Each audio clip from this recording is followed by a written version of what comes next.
உரைக்குது. ஐயா நாட்டு சக்கரை போல காரப்பொடி போட்டோமாமா. என்ன தீபா? ஐயோ ஊரே ஊத்த முடியும். இன்னைக்கு ஒரு நாள் குடிங்க. A few minutes later.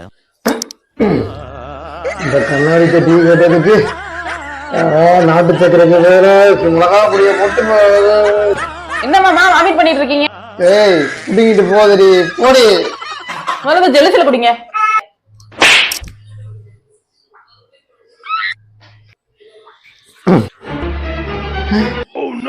துண்டுல எரியற மாதிரி இருக்கு.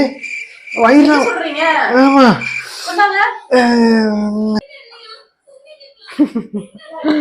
ஜெலுசில எக்ஸ்பைரி ஆயிடுச்சு மாமா. ஆமா அப்புறம் இந்த ஓம வாட்டர் குடிக்கீங்களா? வாழ்வோ சாவோ அவங்களே போய் செட்டில் ஆகிக்கிறேன்.